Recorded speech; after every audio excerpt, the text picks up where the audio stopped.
Meron pong babala si kaibigan ngayon. Sa lahat po ng taga Mindanao, mag-ingat kayo. Kaibigan, ano po bang nakita na naman po ninyo? Ito po ba ang sinasabi po ninyo na madugo? Sinabi po ninyo yan. Parang malapit na. Parang kunti na lang.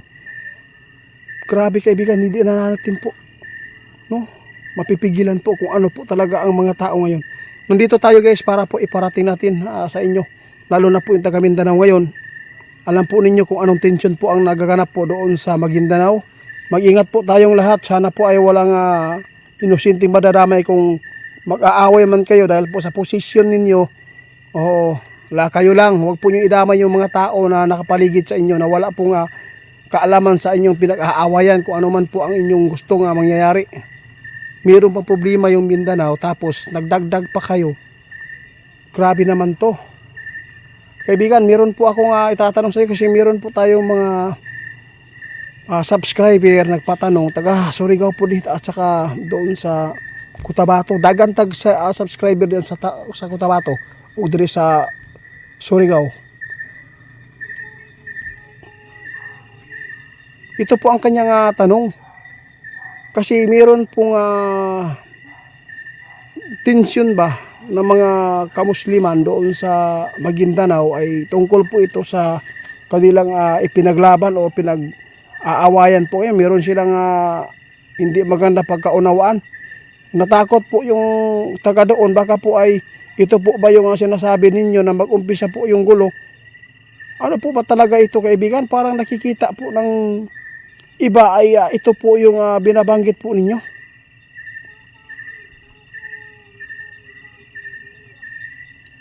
Sa lahat po ng makapanood sa ating video, marami tayong subscriber po doon sa Maguindanao, no? Mag-ingat kayo, no? Huwag lang po kayong makisali sa kaguluhan kasi yung mga tao diyan, malalaking mga tao diyan yung nag-aaway. Baka po mapapahamak yung mga civilian, no? Dahil lang po sa kanilang mga ibinaglaban na mga posisyon o kung sino po yung kinakampihan po nila. Parang hindi na po maganda yung takbo ng ating buhay. Meron pa tayong hinaharap na problema dahil po nawatak-watak na ba. Parang nakikita natin na yung mga matataas na mga opisyal dito sa ating bansa, pati si BBM, si Sara, di po nagkaunawaan. Tapos meron pang mga nasa lokal nag-aaway pa. Kaibigan, ano bang mangyayari dito? Diyos ko po, tama. Totoo yan sinasabi mo. Guys, naalala po ba ninyo na meron pong sinasabi si kaibigan? Grabe, hindi po maganda to. Prediction po ito nila noon hindi pa dumating po yung 2025, no? Noong 2024 sinabi po nila na hindi pa magtatapos, hindi pa dumating ang halalan ay mayroon pong madugong mangyayari sa mga politiko at politika. Mag-ingat kayo.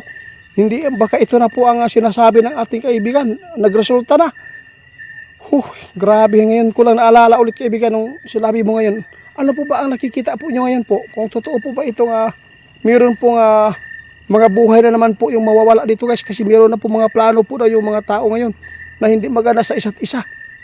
Ano pong ibig sabihin po ninyo? Hay nako, Mindanao. Dagdag kayo ng kaguluhan. Dapat po yung tapang ninyo doon po ninyo sa karagatan, doon sa China ba, puntahan nyo. Bakit po yung mga kapwa Pilipino mag-aaway kayo, taga dito lang kayo Yun ang hirap dito, matapang yung mga tao nandito sa ating lugar, dito sa ating bansa, pero doon sa ibang bansa palang tuta. Grabe kaibigan, ano po bang mangyayari ito kaibigan kung magpapatuloy ito? Delikado ito kasi pag mga Muslim matatapang yan, handa yan magpakamatay. Ito po yung babalaha makapanood sa atin. Kung sino man po yung mga malalapit po dyan na mga subscriber po natin, kung saan po ay medyo mainit po ang inyong mga lugar, tension po, mga MNLF,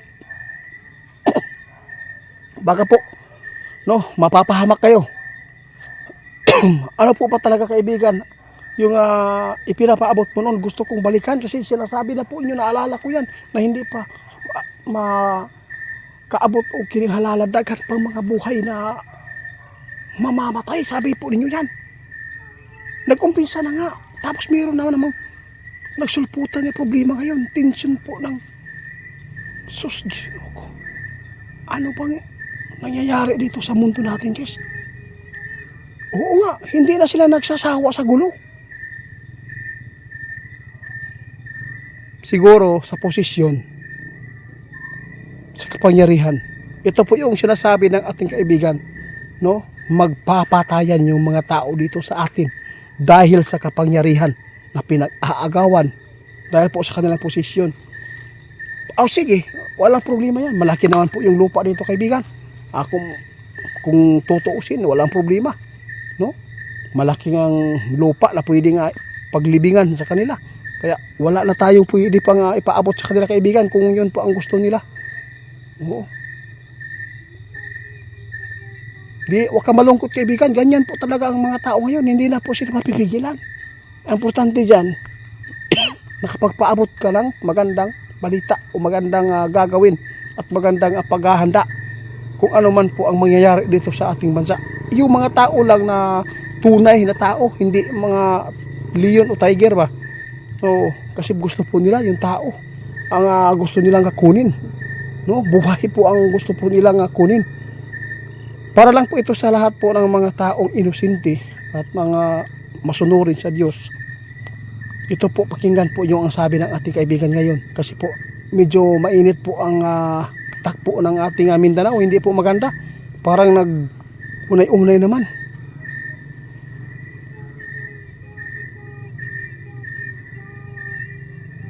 Ito ang sabi ng ating kaibigan. Sa lahat po na makapanood sa atin, maghanda lang, anak lang yun, magdasal.